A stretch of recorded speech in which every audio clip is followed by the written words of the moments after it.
Students, आज हम पढ़ने वाले हैं टाइप्स ऑफ सेल। तो लास्ट लेक्चर में हमने पढ़ा था कि सेल जो होते हैं वो दो तरह के होते हैं। एक होते हैं प्रोकैरियोटिक सेल और दूसरा होता है यूकैरियोटिक सेल। तो हम सबसे पहले हम बात करते हैं प्रोकैरियोटिक सेल के लिए।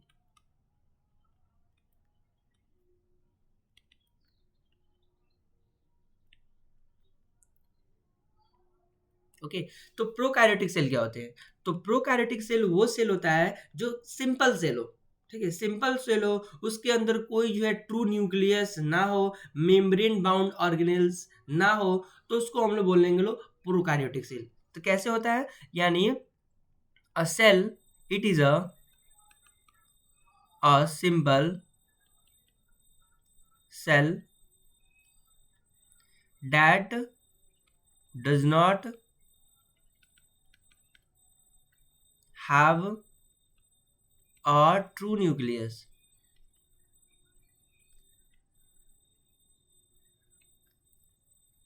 and membrane bound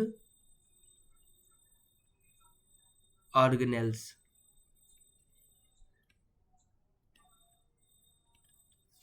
क्या होता है? प्रोकैरियोटिक सेल जो होते हैं ऐसे सेल होते हैं, इनको हम लोग बोलते हैं लोग प्रिमिटिव सेल। क्या बोलते हैं लोग? प्रिमिटिव।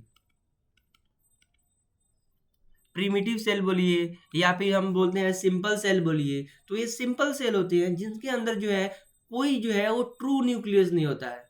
ठीक है, ट्रू न्यूक्लियस का मतलब यानी ऐसा न्यूक्लियस जिसके पास जो है सेल मेम्ब्रेन हो, न्यूक्लियर मेम्ब्रेन हो। न्यूक्लियस के पास कोई मेम्ब्रेन नहीं होता है और ये होते हैं इसके अंदर जो ऑर्गेनेल्स होते हैं, ठीक है, वो ऑर्गेनेल्स के भी जो है कोई भी मेम्ब्रेन नहीं होता है। जैसे कि माइटोकॉन्ड्रिया होगा, राइबोसोम्स होगा, लाइसोसोम्स होगा।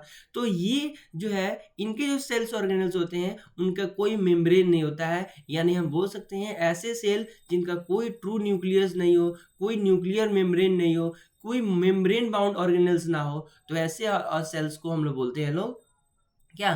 Prokaryotic cell.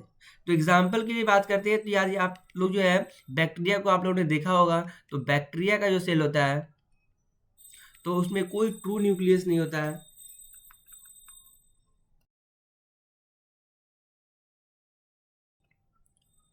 कोई इसमें ट्रू न्यूक्लियस नहीं होता है, कोई जो है इसमें कोई मेम्ब्रेन बाउंड ऑर्गेनेल्स नहीं होते हैं। तो एग्जाम्पल जो है वो बैक्टीरिया का ले लेते हैं।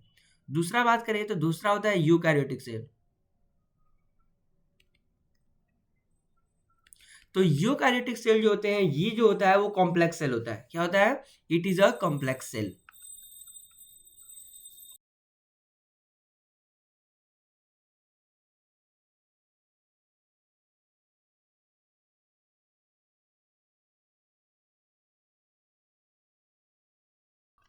It is a complex cell that has, same definition रहेगा, that has a true nucleus,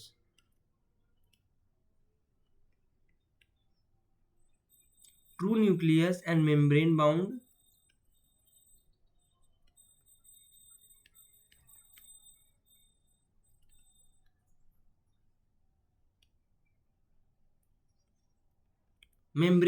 organelles. Example के लिए हम बात कर देते हैं तो एग्जाम्पल जो होगा प्लांट सेल, एनिमल सेल।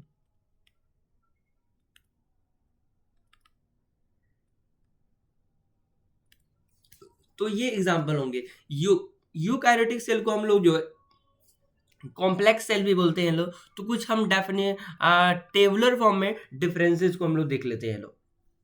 ठीक है, तो हम एक लाइन ड्रॉ करेंगे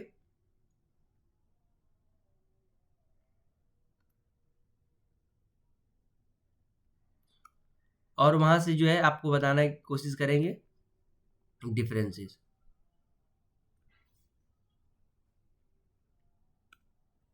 तो इधर हम लिखते हैं prokaryotic cell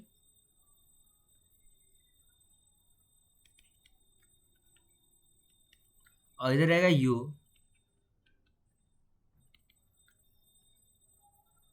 eukaryotic cell. Okay,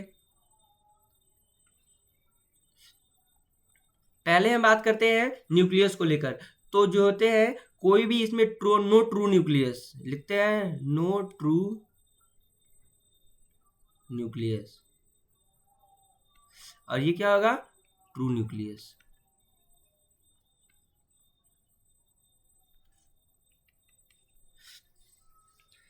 size की बात करें तो साइज जो होता है स्मॉल होता है। जनरली जो है माइक्रोमीटर में साइज होते हैं 1 से लेकर 10 माइक्रोमीटर तक होते हैं। ये साइज जो होता है वो लार्ज होता है।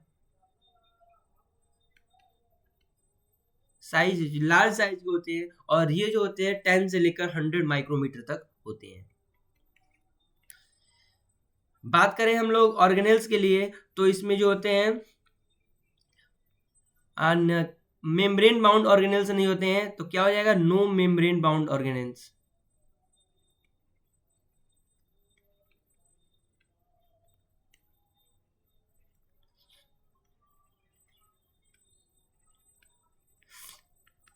इसमें होता है मेम्ब्रेन बाउंड ऑर्गेनेल्स।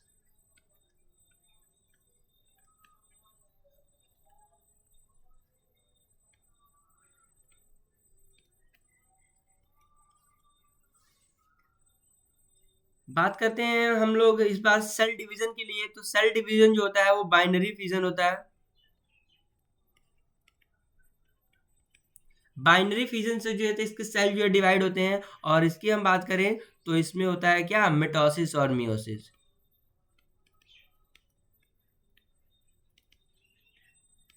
मियोसिस होता है। एग्जाम्पल के लिए तो एग्जाम्पल आ जाएगा बैक्टीरिया,